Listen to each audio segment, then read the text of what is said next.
Demain, roulerons-nous tous en voiture électrique? On se pose la question sur Europe 1, c'est votre vendredi thématique.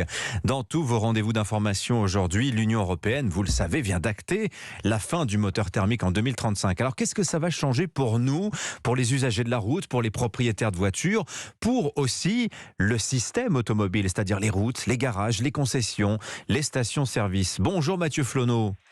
Bonjour Dimitri Pavenko. Bienvenue sur Europe 1, vous êtes historien, spécialiste d'histoire urbaine, c'est un plaisir d'être en ligne avec vous. Vous avez beaucoup écrit sur ce que vous appelez l'automobilisme, c'est-à-dire le véhicule, mais aussi tout le système qui l'entoure. Alors certains, Mathieu Flonneau, parlent à propos de la voiture électrique, d'un tournant, d'une révolution électrique. Alors vous dites que c'est même plus que ça, c'est un nouveau régime routier qui est en gestation.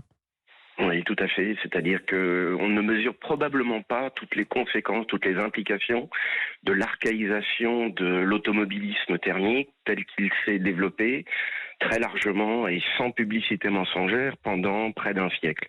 C'est-à-dire qu'aujourd'hui, si on est parvenu à une situation que certains qualifient, et pour des raisons sanitaires bien compréhensibles, de dépendance, avec des guillemets quasiment maladive à l'égard de l'automobile, c'est aussi parce que celle-ci a été beaucoup désirée, c'est aussi parce que celle-ci s'est fait un écosystème cohérent qui a accompagné une forme de progrès, une forme de liberté et de désir profond d'aspiration à l'individualisme de nos sociétés contemporaines. Alors vous écrivez, Mathieu Flonneau, que rationnellement, écologiquement, l'auto, elle paraît condamnée. Alors seulement, on imagine mal que même dans 20-30 ans, la voiture ait disparu de notre civilisation. Ça paraît impensable.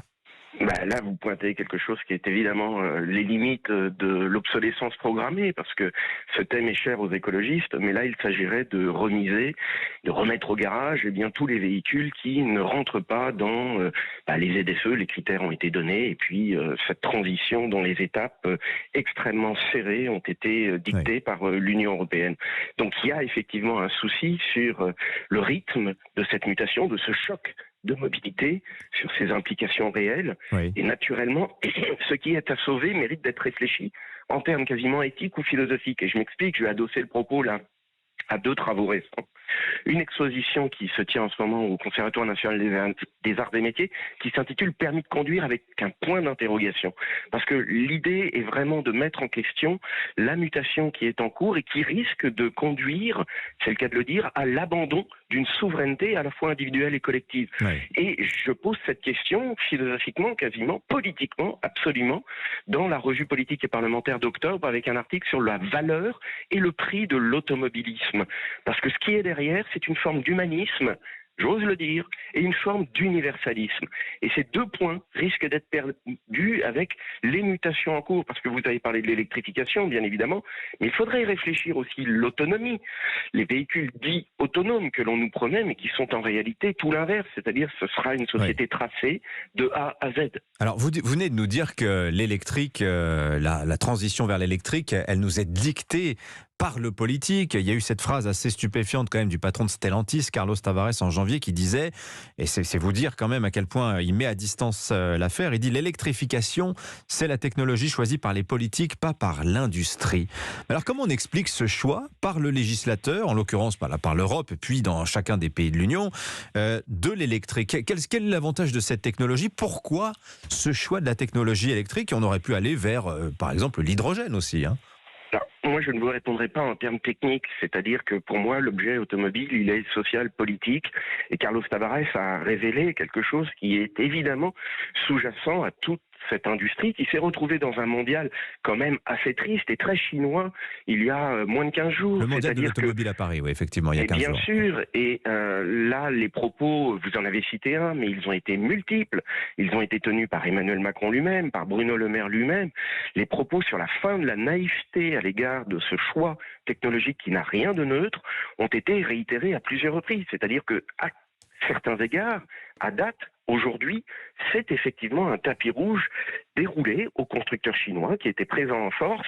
Et l'une des personnalités actives du monde de l'automobile, Xavier Oran, là récemment, pour Mobiliance, qui évoque tout ce système de l'équipement, de la production et de l'entretien automobile, a dit que le risque existe de voir un prochain mondial de l'automobile exclusivement en Chine. Mhm. Parce qu'il y a là un retard qu'il s'agit de combler, mais qui est tout de même extrêmement handicapant sur la ligne de départ, qui est pris par l'Union européenne. Et c'est pas que la France qui est menacée. Oui. Alors on peut comprendre, et là j'apporte un élément, parce que on peut comprendre qu'au niveau de l'Union européenne, où il y a 27, 26 pays, il n'y a plus que 3 pays constructeurs automobiles.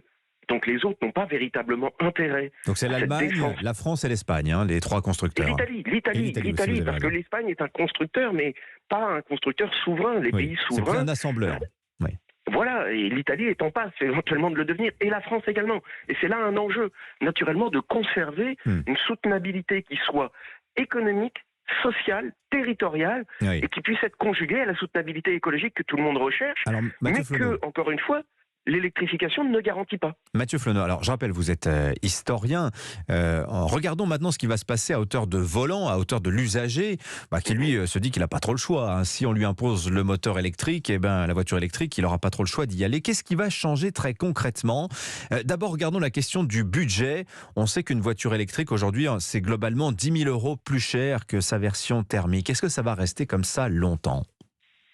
Toujours est-il que, cela a été dit également, on risque de se couper des classes moyennes qui ne pourront plus accéder à ce qui a été un objet de liberté, de promotion statutaire, évidemment, mais encore une fois, qui n'a pas fait mentir la promesse d'émancipation, la promesse de non-assignation. Donc vous au voyez transport se public, profiler par le exemple. risque que la moitié de la population ne puisse plus acheter de voiture. Ça paraît incroyable. On se dit Et que ça, c'est une évidence. l'État mettra un quoi qu'il en coûte automobile d'une certaine manière en place, hein. Écoutez, c'est quelque chose qui est véritablement discuté, qui est discuté par une écologie radicale, comme vous le savez. C'est-à-dire que c'est un choix de liberté. Et est-on véritablement prêt à abandonner, et c'est là que la question est éthique, et à abandonner cette forme de souveraineté aussi individuelle? Et surtout, est-on prêt à garantir une offre de mobilité qui aujourd'hui est pléthorique dans les métropoles, qui est plus orpheline dans les zones périphériques ou rurales, mais est-on prêt à garantir des choix d'habitat que les gens ont fait Donc pour des raisons économiques également? D'accord, vous restez interrogatif, vous n'avez pas la réponse, mais vous êtes, on vous sent plutôt préoccupé, Mathieu Flonneau. Vous n'êtes pas du tout certain qu'on parvienne demain à maintenir la voiture accessible au plus grand nombre. Mais ceci, c'est une évidence. Il faut sortir de la naïveté qui consisterait à croire que les gens, pacifiquement aussi, accepteront. Il y a une forme de grand refus possible de cette mesure. On a pu lire des sondages qui indiquent que 42% des gens qui seront interdits d'aller en ZFE continueront de le faire.